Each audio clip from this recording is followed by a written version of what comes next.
Hi friends, ನಿಮಗೆಲ್ಲ ಮತ್ತೊಂದು ವಿಡಿಯೋಗೆ ಸ್ವಾಗತ.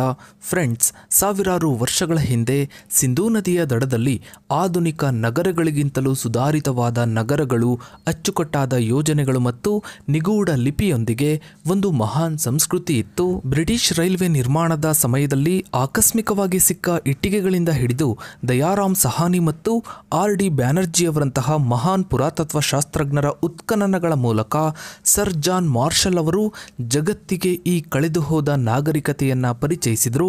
ಇವತ್ತಿನ ಈ ಒಂದು ವಿಡಿಯೋದಲ್ಲಿ ಹರಪ್ಪ ಮತ್ತು ಮೊಹೆಂಜೋದಾರದಂತಹ ನಗರಗಳ ಅದ್ಭುತ ವಾಸ್ತುಶಿಲ್ಪ ಮತ್ತು ವಾಣಿಜ್ಯ ಜಾಲಗಳು, ಕಲಾತ್ಮಕ ಸಾಧನೆಗಳು ಮತ್ತು ಅವರ ನಿಗೂಢ ಲಿಪಿಯ ಬಗ್ಗೆ ನೋಡ್ತಾ ಹೋಗೋಣ. ಈ ನಾಗರಿಕತೆ ಹೇಗೆ ಉಗಮವಾಯಿತು, ಹೇಗೆ ಅಭಿವೃದ್ಧಿಯನ್ನ ಹೊಂದಿತ್ತು ಮತ್ತು ಯಾವ ಕಾರಣಗಳಿಂದಾಗಿ ಅದು ಅವನತಿಯ ಹಾದಿಯನ್ನ ಹಿಡಿತು, ಎಲ್ಲ ಸಂಪೂರ್ಣ ಇತಿಹಾಸವನ್ನ ಈ ಒಂದು ವಿಡಿಯೋದಲ್ಲಿ ನೋಡ್ತಾ ಹೋಗೋಣ. ವಿಡಿಯೋ ತುಂಬಾನೇ ಇಂಟ್ರೆಸ್ಟಿಂಗ್ ಆಗಿದೆ ಫ್ರೆಂಡ್ಸ್. ವಿಡಿಯೋವನ್ನ ಎಲ್ಲೂ ಸ್ಕಿಪ್ ಮಾಡದೆ ಸಂಪೂರ್ಣವಾಗಿ ನೋಡಿ. ಫ್ರೆಂಡ್ಸ್, ಸಿಂಧೂ ನಾಗರಿಕತೆ ಅಥವಾ ಹರಪ್ಪ ನಾಗರಿಕತೆ ವಿಶ್ವದ ಅತ್ಯಂತ ಪ್ರಾಚೀನ ಮತ್ತು ಪ್ರಮುಖ ನಾಗರಿಕತೆಗಳಲ್ಲಿ ಒಂದಾಗಿದೆ. ಮೆಸೊಪೊಟೇಮಿಯಾ ಮತ್ತು ಈಜಿಪ್ಟ್ ನಾಗರಿಕತೆಗಳ ಸಮಕಾಲೀನದ್ದಾಗಿದ್ದ ಇದು ದಕ್ಷಿಣ ಏಷ್ಯಾದ ವಾಯವ್ಯ ಭಾಗದಲ್ಲಿ ಮುಖ್ಯವಾಗಿ ಸಿಂಧೂ ನದಿ ಮತ್ತು ಅದರ ಉಪನದಿಗಳ ಬಯಲು ಪ್ರದೇಶಗಳಲ್ಲಿ ಅಭಿವೃದ್ಧಿ ಹೊಂದಿತ್ತು. ಇದರ ಸಂಪೂರ್ಣ ಇತಿಹಾಸವನ್ನ ಹಂತ ಹಂತವಾಗಿ ನೋಡೋಣ. ಸಿಂಧೂ ನಾಗರಿಕತೆಯ 3 ಹಂತಗಳು. ಫ್ರೆಂಡ್ಸ್, ಸಿಂಧೂ ನಾಗರಿಕತೆಯನ್ನ ಸಾಮಾನ್ಯವಾಗಿ 3 ಪ್ರಮುಖ ಹಂತಗಳಾಗಿ ವಿಂಗಡಿಸಲಾಗಿದೆ. ಮೊದಲನೇದು ಪೂರ್ವ ಹರಪ್ಪ ಹಂತ. ಇದು ಸುಮಾರು ಕ್ರಿಸ್ತಪೂರ್ವ 3300ರಿಂದ 2600ರವರೆಗೆ. ಎರಡನೆಯದು ಪರಿಪಕ್ವ ಹರಪ್ಪ ಹಂತ. ಇದು ಸುಮಾರು ಕ್ರಿಸ್ತಪೂರ್ವ 2600ರಿಂದ 1900ರವರೆಗೆ. ಇದು ನಾಗರಿಕತೆಯ ಉಚ್ಛ್ರಾಯ ಸ್ಥಿತಿಯಾಗಿದೆ. ಮೂರನೆಯದ್ದು ಅಂತ್ಯ ಹರಪ್ಪ ಹಂತ. ಇದು ಸುಮಾರು ಕ್ರಿಸ್ತಪೂರ್ವ 1900ರಿಂದ 1300ರವರೆಗೆ. ಇದು ನಾಗರಿಕತೆಯ ಅವನತಿಯ ಹಂತ. ಸಿಂಧೂ ನಾಗರಿಕತೆಯ ಆವಿಷ್ಕಾರ. ಫ್ರೆಂಡ್ಸ್, ಬ್ರಿಟಿಷ್ ಪರಿಶೋಧಕ ಚಾರ್ಲ್ಸ್ ಮೇಸನ್ ಅವರು 1826ರಲ್ಲಿ ಹರಪ್ಪ ಪ್ರದೇಶದಲ್ಲಿ ಪ್ರಾಚೀನ ಅವಶೇಷಗಳು ಮತ್ತು ದೊಡ್ಡ ದಿಬ್ಬಗಳನ್ನು ಅಂದರೆ ಕೋಟೆಯಂತಹ ರಚನೆಗಳನ್ನು ಮೊದಲ ಬಾರಿಗೆ ಗಮನಿಸಿದರು. ಇವರು ಈ ಪ್ರದೇಶದಲ್ಲಿ ಇಟ್ಟಿಗೆಗಳಿಂದ ನಿರ್ಮಿಸಲಾದ ಎತ್ತರದ ಗೋಡೆಗಳ ಕುರಿತು ತಮ್ಮ ವರದಿಗಳಲ್ಲಿ ಉಲ್ಲೇಖಿಸಿದ್ದಾರೆ. ಇವರೇ ಸಿಂಧೂ ನಾಗರಿಕತೆಯ ಕುರುಹುಗಳನ್ನು ಮೊದಲು ಗುರುತಿಸಿದವರಲ್ಲಿ ಒಬ್ಬರು. ಆದರೂ ಆ ಸಮಯದಲ್ಲಿ ಈ ಅವಶೇಷಗಳ ನಿಜವಾದ ಮಹತ್ವವನ್ನು ಸಂಪೂರ್ಣವಾಗಿ ಅರಿತಿರಲಿಲ್ಲ. ನಂತರ 1856ರಲ್ಲಿ ಬ್ರಿಟಿಷ್ ಸಾಮ್ರಾಜ್ಯವು ಲಾಹೋರ್ ಮತ್ತು ಮುಲ್ತಾನ್ ನಡುವೆ ರೈಲ್ವೆ ಮಾರ್ಗವನ್ನು ನಿರ್ಮಿಸ್ತಾ ಇದ್ದಾಗ ಇಂಜಿನಿಯರ್ಗಳಾದ ಜಾನ್ ಬ್ರೆಂಟನ್ ಮತ್ತು ವಿಲಿಯಂ ಬ್ರೆಂಟನ್ ಅವರಿಗೆ ರೈಲ್ವೆ ಹಳಿಗಳ ಕೆಳಗೆ ಭದ್ರವಾದ ನೆಲಹಾಸುವನ್ನು ನಿರ್ಮಿಸಲು ಇಟ್ಟಿಗೆಗಳ ಕೊರತೆ ಎದುರಾಯಿತು. ಆ ಸಮಯದಲ್ಲಿ ಕಾರ್ಮಿಕರು ಹರಪ್ಪ ಬಳಿಯ ಒಂದು ದೊಡ್ಡ ದಿಬ್ಬದಲ್ಲಿ ಸಾವಿರಾರು ಉತ್ತಮ ಗುಣಮಟ್ಟದ ಸುಟ್ಟ ಇಟ್ಟಿಗೆಗಳನ್ನು ಕಂಡುಕೊಂಡರು. ಈ ಇಟ್ಟಿಗೆಗಳು ಅತ್ಯಂತ ಗಟ್ಟಿಮುಟ್ಟಾಗಿದ್ವು ಮತ್ತು ರೈಲ್ವೆ ಹಳಿಗಳಿಗೆ ಅತ್ಯುತ್ತಮ ಬ್ಯಾಲೆಸ್ಟ್ ಆಗಿ ಕಾರ್ಯನಿರ್ವಹಿಸ್ತಾ ಇದ್ವು. ಸ್ಥಳೀಯವಾಗಿ ನಿರ್ಮಾಣ ಸಾಮಗ್ರಿಗಳ ಕೊರತೆ ಇದ್ದ ಕಾರಣ ಬ್ರಿಟಿಷ್ ಇಂಜಿನಿಯರ್ಗಳು ಈ ಪ್ರಾಚೀನ ಇಟ್ಟಿಗೆಗಳನ್ನು ಬಳಸಲು ಹಿಂಜರಿಲಿಲ್ಲ. ಹೀಗಾಗಿ ಹರಪ್ಪಾದ ಪ್ರಾಚೀನ ಕಟ್ಟಡಗಳ ಗೋಡೆಯಿಂದ ಸಾವಿರಾರು ಇಟ್ಟಿಗೆಗಳನ್ನು ತೆಗೆದುಕೊಂಡು ಸುಮಾರು 150 ಕಿಲೋಮೀಟರ್ ಉದ್ದದ ರೈಲ್ವೆ ಮಾರ್ಗವನ್ನು ನಿರ್ಮಿಸಲು ಬಳಸಿದರು. ಈ ಇಟ್ಟಿಗೆಗಳ ಐತಿಹಾಸಿಕ ಮಹತ್ವವನ್ನ ಆ ಸಮಯದಲ್ಲಿ ಸಂಪೂರ್ಣವಾಗಿ ಅರಿತುಕೊಳ್ಳಿಲ್ಲ. ಅವುಗಳನ್ನು ಕೇವಲ ಸುಲಭವಾಗಿ ಲಭ್ಯವಿರುವ ನಿರ್ಮಾಣ ಸಾಮಗ್ರಿ ಎಂದು ಪರಿಗಣಿಸಲಾಯಿತು. ಈ ಇಟ್ಟಿಗೆಗಳು ಸಾವಿರಾರು ವರ್ಷಗಳಷ್ಟು ಹಳೆಯದಾದ ಅತ್ಯಂತ ಮುಂದುವರೆದ ನಾಗರಿಕತೆಯ ಭಾಗವಾಗಿದ್ವು ಎಂಬ ಅರಿವು ಬ್ರಿಟಿಷ್ ಇಂಜಿನಿಯರ್ಗಳು ಮತ್ತು ಅಧಿಕಾರಿಗಳಿಗೆ ಇರಲಿಲ್ಲ. ಈ ಅಜ್ಞಾನದಿಂದಾಗಿ ಹರಪ್ಪಾದ ಅನೇಕ ಪ್ರಾಚೀನ ರಚನೆಗಳು ಅಂದರೆ ಅತ್ಯಂತ ಮಹತ್ವದ ಪುರಾತತ್ವ ನಿವೇಶನವು ಭಾರಿ ಹಾನಿಗೆ ಒಳಗಾಯಿತು. ಚಾರ್ಲ್ಸ್ ಮೇಸನ್ ಅವರಂತಹ ಪರಿಶೋಧಕರು ಈ ಪ್ರದೇಶದ ಕುರಿತು ಮೊದಲೇ ವರದಿಯನ್ನ ಮಾಡಿದ್ರು. 20ನೇ ಶತಮಾನದ ಆರಂಭದವರೆಗೂ ಸಿಂಧೂ ನಾಗರಿಕತೆಯ ನಿಜವಾದ ವ್ಯಾಪ್ತಿ ಮತ್ತು ಮಹತ್ವವು ಅಜ್ಞಾತವಾಗಿತ್ತು. ನಂತರ 1920ರ ದಶಕದ ಆರಂಭವು ಭಾರತೀಯ ಪುರಾತತ್ವ ಶಾಸ್ತ್ರದಲ್ಲಿ ಒಂದು ಹೊಸ ಯುಗವನ್ನ ಗುರುತಿಸಿತು. ಇದಕ್ಕೂ ಮೊದಲು ಭಾರತದ ಇತಿಹಾಸವು ವೇದ ಕಾಲದಿಂದ ಆರಂಭವಾಗುತ್ತದೆ ಎಂದು ನಂಬಲಾಗಿತ್ತು. ಆದರೆ ಈ ನಿರ್ಣಾಯಕ ಉತ್ಖನನಗಳು ಭಾರತದಲ್ಲಿ ಸಾವಿರಾರು ವರ್ಷಗಳಷ್ಟು ಹಳೆಯದಾದ ಅತ್ಯಂತ ಮುಂದುವರೆದ ನಗರ ನಾಗರಿಕತೆಯ ಅಸ್ತಿತ್ವವನ್ನ ಜಗತ್ತಿಗೆ ಪರಿಚಯಿಸಿತು. ರಾಯ್ ಬಹದ್ದೂರ್ ದಯಾರಾಮ್ ಸಹಾನಿ ಅವರು ಭಾರತೀಯ ಪುರಾತತ್ವ ಸರ್ವೆ ರಕ್ಷಣಾ ಇಲಾಖೆಯ ಅಧಿಕಾರಿಯಾಗಿದ್ದರು. 1921ರಲ್ಲಿ ಅವರು ಪಂಜಾಬ್ ಪ್ರಾಂತ್ಯದಲ್ಲಿರುವ ಹರಪ್ಪ ಎಂಬ ಸ್ಥಳದಲ್ಲಿ ಉತ್ಖನನ ಕಾರ್ಯಗಳನ್ನು ಪ್ರಾರಂಭಿಸಿದ್ರು. ಈ ಸ್ಥಳದಲ್ಲಿ ಹಿಂದಿನ ರೈಲ್ವೆ ನಿರ್ಮಾಣದ ಸಮಯದಲ್ಲಿ ಕಂಡುಬಂದ ಇಟ್ಟಿಗೆಗಳು ಮತ್ತು ಕೆಲವು ವಿಶಿಷ್ಟ ಮುದ್ರೆಗಳ ಕುರಿತು ಅವರಿಗೆ ಅರಿವಿತ್ತು. ಅವರ ಉತ್ಖನನಗಳು ಹರಪ್ಪಾದಲ್ಲಿ ಒಂದು ದೊಡ್ಡ ಯೋಜಿತ ನಗರದ ಅವಶೇಷಗಳನ್ನು ಬಹಿರಂಗಪಡಿಸಿದ್ವು. ಅದೇ ರೀತಿ 1922ರಲ್ಲಿ ಮತ್ತೊಬ್ಬ ASI ಅಧಿಕಾರಿ ರಾಕಲ್ ದಾಸ್ ಬ್ಯಾನರ್ಜಿ ಅವರು ಸಿಂಧ್ ಪ್ರಾಂತ್ಯದಲ್ಲಿರುವ ಮೊಹೆಂಜೊದಾರೋ ಎಂಬ ಸ್ಥಳದಲ್ಲಿ ಉತ್ಖನನ ನಡೆಸಿದ್ರು. ಅಲ್ಲಿ ಅವರಿಗೆ ಹರಪ್ಪಾದಲ್ಲಿ ಕಂಡುಬಂದಂತೆಯೇ ವಿಶಿಷ್ಟವಾದ ಮುದ್ರೆಗಳು ಮತ್ತು ನಗರ ರಚನೆಗಳು ಕಂಡುಬಂದವು.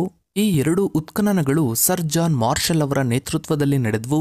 ಇವರು 1902ರಿಂದ 1928ರವರೆಗೆ ASIನ ಮಹಾ ನಿರ್ದೇಶಕರಾಗಿದ್ದರು. ಈ ಸಂಶೋಧನೆಗಳ ಪ್ರಾಮುಖ್ಯತೆಯನ್ನು ಅರಿತ ಸರ್ ಜಾನ್ ಮಾರ್ಷಲ್ ಅವರು 1924ರಲ್ಲಿ ಇಲುಸ್ಟ್ರೇಟೆಡ್ ಲಂಡನ್ ನ್ಯೂಸ್ ಎಂಬ ಪತ್ರಿಕೆಯಲ್ಲಿ ಈ ಹೊಸ ನಾಗರಿಕತೆಯ ಬಗ್ಗೆ ಅಧಿಕೃತವಾಗಿ ಘೋಷಿಸಿದ್ರು ಮತ್ತು ಇದಕ್ಕೆ ಸಿಂಧೂ ಕಣಿವೆಯ ನಾಗರಿಕತೆ ಎಂಬ ಹೆಸರನ್ನ ನೀಡಿದರು. ಈ ಆವಿಷ್ಕಾರವು ವಿಶ್ವ ಇತಿಹಾಸದಲ್ಲಿ ಒಂದು ಕ್ರಾಂತಿಕಾರಿ ಬದಲಾವಣೆಯನ್ನು ತಂದಿತ್ತು, ಏಕೆಂದರೆ ಇದು ಮೆಸೊಪಟೋಮಿಯಾ ಮತ್ತು ಈಜಿಪ್ಟ್ ನಾಗರಿಕತೆಗಳ ಸಮಕಾಲೀನವಾಗಿ ಭಾರತದಲ್ಲಿ ಒಂದು ಸುಧಾರಿತ ನಾಗರಿಕತೆ ಅಸ್ತಿತ್ವದಲ್ಲಿತ್ತು ಎಂಬುದನ್ನು ಸಾಬೀತುಪಡಿಸಿತು. ಈ ಮೂವರು ಪುರಾತತ್ವ ಶಾಸ್ತ್ರಜ್ಞರ ಪ್ರಯತ್ನಗಳು ಸಿಂಧೂ ನಾಗರಿಕತೆಯ ಅಧ್ಯಯನಕ್ಕೆ ಬುನಾದಿ ಹಾಕಿದ್ವು ಮತ್ತು ಭಾರತದ ಪ್ರಾಚೀನ ಇತಿಹಾಸದ ಚಿತ್ರಣವನ್ನ ಸಂಪೂರ್ಣವಾಗಿ ಬದಲಿಸಿದ್ವು. ಸಿಂಧೂ ನಾಗರಿಕತೆಯ ಭೌಗೋಳಿಕ ವ್ಯಾಪ್ತಿ. ಫ್ರೆಂಡ್ಸ್, ಸಿಂಧೂ ನಾಗರಿಕತೆಯು ಈಗಿನ ಪಾಕಿಸ್ತಾನ, ವಾಯವ್ಯ ಭಾರತದ ಪಂಜಾಬ್, ಹರಿಯಾಣ, ರಾಜಸ್ಥಾನ್, ಗುಜರಾತ್ ಮತ್ತು ಪಶ್ಚಿಮ ಉತ್ತರ ಪ್ರದೇಶ ಮತ್ತು ಆಫ್ಘನಿಸ್ತಾನದ ಕೆಲವು ಭಾಗಗಳಲ್ಲಿ ವ್ಯಾಪಿಸಿತ್ತು. ಇದು ಸುಮಾರು 1.3 ಚದರ ಕಿಲೋಮೀಟರ್ ಪ್ರದೇಶದಲ್ಲಿ ಹರಡಿತ್ತು. ಸಿಂಧೂ ನಾಗರಿಕತೆಯ ನಗರ ಯೋಜನೆ. ಫ್ರೆಂಡ್ಸ್, ಇದು ಸಿಂಧೂ ನಾಗರಿಕತೆಯ ಅತ್ಯಂತ ವಿಶಿಷ್ಟ ಲಕ್ಷಣ. ನಗರಗಳನ್ನು ಅಚ್ಚುಕಟ್ಟಾಗಿ ಯೋಜಿಸಲಾಗಿತ್ತು. ಇಲ್ಲಿ ಬಹುತೇಕ ನಗರಗಳು 2 ಭಾಗಗಳಾಗಿ ವಿಂಗಡಿಸಲ್ಪಟ್ಟಿದ್ವು. ಒಂದು ಎತ್ತರದ ದುರ್ಗ ಮತ್ತು ಕೆಳಗಿನ ನಗರ. ದುರ್ಗವು ಆಡಳಿತಗಾರರು ದುರ್ಗ ಅಂದರೆ ಎತ್ತರದ ಕೋಟೆ ಅಥವಾ ಎತ್ತರದ ಪ್ರದೇಶದಲ್ಲಿ ಆಡಳಿತಗಾರರು ಮತ್ತು ಧಾರ್ಮಿಕ ಮುಖಂಡರು ವಾಸಿಸ್ತಾ ಇದ್ರು. ಇನ್ನು ಕೆಳಗಿನ ನಗರದಲ್ಲಿ ಸಾಮಾನ್ಯ ಜನರು ವಾಸಿಸ್ತಾ ಇದ್ರು. ಇನ್ನು ಬಲವಾದ ಸುಟ್ಟ ಇಟ್ಟಿಗೆಗಳಿಂದ ಅಲ್ಲಿ ಕಟ್ಟಡಗಳನ್ನು ನಿರ್ಮಿಸಲಾಗ್ತಿತ್ತು. ಹಾಗೆ ಸುಸಜ್ಜಿತವಾದ ರಸ್ತೆಗಳು ಅವುಗಳನ್ನು ತುಂಬ ಅಚ್ಚುಕಟ್ಟಾಗಿ ನೇರವಾಗಿದ್ವು, ಪರಸ್ಪರ ಲಂಬವಾಗಿ ಛೇದಿಸ್ತಾ ಇದ್ವು. ಇನ್ನು ಚರಂಡಿ ವ್ಯವಸ್ಥೆ, ಇದು ಅತ್ಯಂತ ಅದ್ಭುತವಾದ ವ್ಯವಸ್ಥೆಯಾಗಿತ್ತು. ಪ್ರತಿಯೊಂದು ಮನೆಯಲ್ಲೂ ಸ್ನಾನಗೃಹ ಮತ್ತು ಶೌಚಾಲಯಗಳಿದ್ವು. ಇವುಗಳನ್ನು ಮುಚ್ಚಿದ ಚರಂಡಿಗಳಿಗೆ ಸಂಪರ್ಕಿಸಲಾಗಿತ್ತು.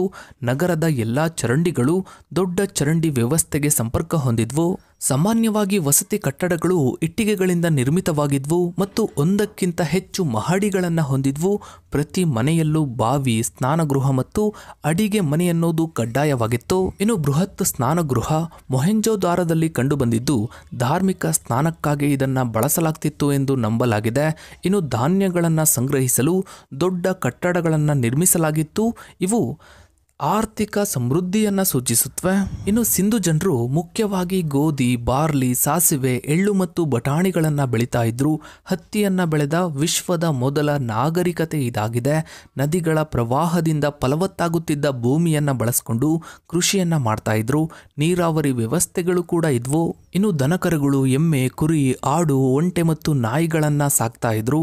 ಗೂನು ಇರುವ ಒಂಟೆಗಳಿಗೆ ವಿಶೇಷ ಗೌರವವಿತ್ತು. ಇನ್ನು ಸಿಂಧು ನಾಗರಿಕತೆಯಲ್ಲಿ ಆಂತರಿಕ ಮತ್ತು ಬಾಹ್ಯ ವ್ಯಾಪಾರ ಎರಡೂ ಅಸ್ತಿತ್ವದಲ್ಲಿತ್ತು.